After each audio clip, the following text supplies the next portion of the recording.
اللہ کے محبوب فرما گئے کہ جہاد تو قیامت تک باقی رہے گا، مسلمان کمزور بھی ہو جائیں گے جہاد نہیں مٹے گا۔ یہ تو دیکھ لو، آج 56-57 اسلامی ملک ہیں اور 50 لاکھ سے زائد جو ہے وہ مسلمانوں کی فوج ہے اس دنیا کے اوپر، اور ایٹم بم سے لے کر کے کیا کچھ ہمارے پاس نہیں ہے، لیکن جہاد کہیں اگر نہیں بھی ہے، اقصیٰ کے دروازہ پہ نہتے لڑ رہے ہیں آج۔ جہاد ختم نہیں ہوگا، وہ ہاتھوں میں ڈنڈے لے کر بھی میدان میں آ جائے گا، کوئی بات نہیں۔ یہ کافر ہے تو شمشیر پہ کرتا ہے بھروسہ، مومن ہے تو بے تیغ بھی لڑتا ہے سپاہی۔ جب بدر کی لڑائی کے لیے مسلمان نکلے تھے تو 2 گھوڑے 6 زریں 8 تلواریں، اور جن کے پاس تلواریں نہیں تھی کھجوروں کے ڈنڈے توڑ لیے۔ یہ اللہ کے مجاہد تھے، چلے تھے جنگ کرنے کو۔ وہ کافروں نے کہا، یہودی دکانوں پہ بیٹھے تھے، کہا لڑائیاں لڑی جاتی ہیں آلات حرب و ضرب سے، تمہارے پاس تو اسلحہ ہی نہیں ہے، کس بل بوتے پہ جا رہے ہو؟ تو حضور چادر کی بکل مارے ساتھ ساتھ جا رہے تھے، تو اشارہ کر کے کہا، نہ تیغ و تیر پر تکیہ، نہ خنجر پر، نہ مالے پر، بھروسہ ہے تو اس سادہ سی کالی کملی والے، ہمارا آسرا ان پہ ہے۔ اور پھر مسلمانوں نے وہ ڈنڈوں سے جو لڑائی لڑی اور ان تلواروں سے جو لڑائی لڑی، اگلے دن میرے رب نے بھی اس دن کو یوم فرقان کہہ کے پکارا۔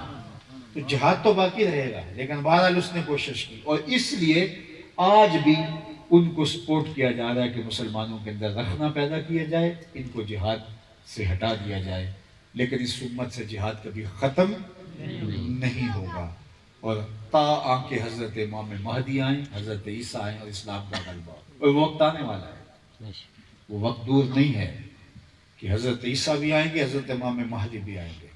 اور یہ بھی سن لو، حضرت امام مہدی ہمارے فارم ہاؤسز میں نہیں آئیں گے، وہ ہمارے بنگلوں میں نہیں آئیں گے، وہ انہی کے پاس آئیں گے جن کے ہاتھ میں اسلام کا پرچم ہے، سبحان اللہ، جو اپنی جانیں ہتھیلیوں پہ رکھ کے برسر پیکار اور رقصہ کے دروازوں پہ لڑ رہے ہیں، امام مہدی انہی کے پاس آئیں گے، سبحان اللہ، اور وہ کتنا شاندار لمحہ ہوگا۔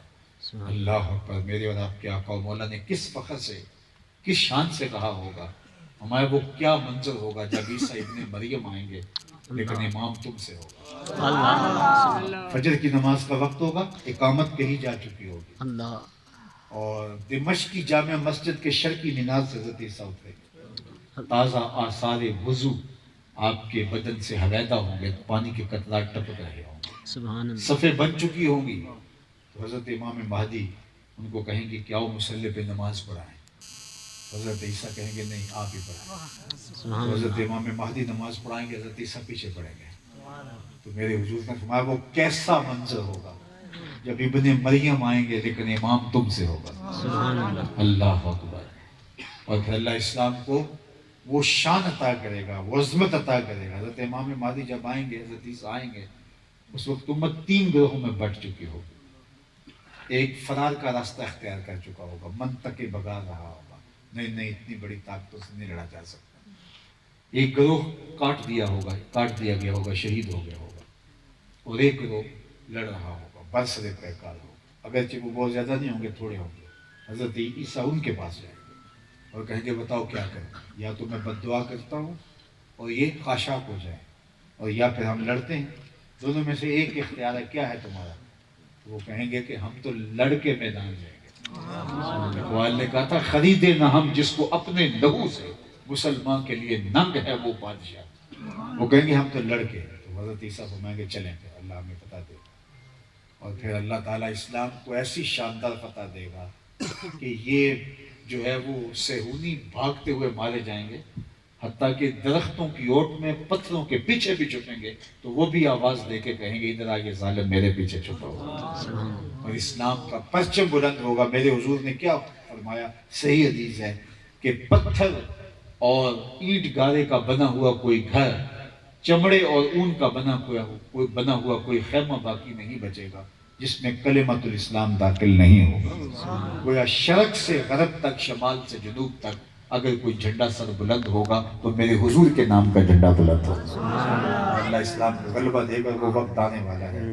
اللہ ہماری نسلوں کو امام مہدی کے عساکر میں حضرت عیسیٰ علیہ السلام کے ساتھ کھڑا ہونے کی ہمت عطا کرے، ورنہ وہ جو دجال پیکج لے کے آئے گا، وہ زندہ بھی کرے گا، مارے گا بھی، اور معاشی پیکج بھی دے گا، نہیں اگر ہمارے ساتھ چلو گے تو تمہیں پتھر کے زمانے میں دھکیل دیں گے۔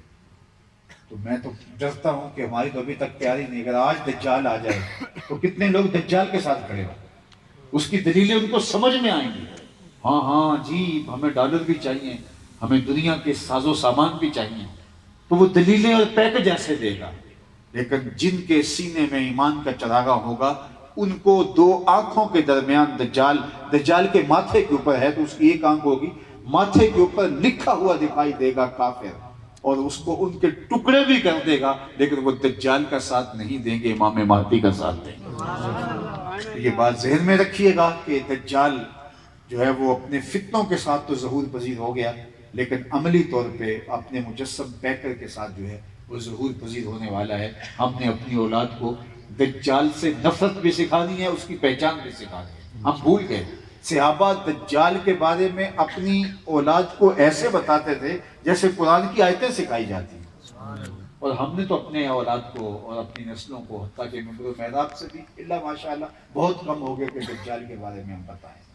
صحابہ کو حضور نے جو ہے جب دجال کے بارے میں بتایا تو کھجوروں کا ایک جھنڈ تھا قریب, تو حضور نے کہا بس وہ آنے والا ہے. تو صحابہ کو لگا کہ شاید اس جھنڈ کے پیچھے ہے اور ابھی نکل کے آئے گا, اس قدر دجال قریب ہے.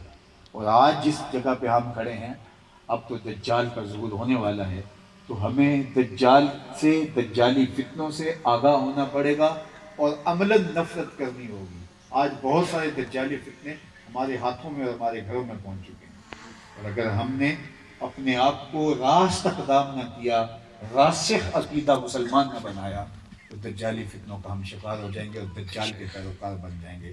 اس لیے ہمیں سر سے لے کر پاؤں تک اسلام کے دامن میں آنا ہوگا.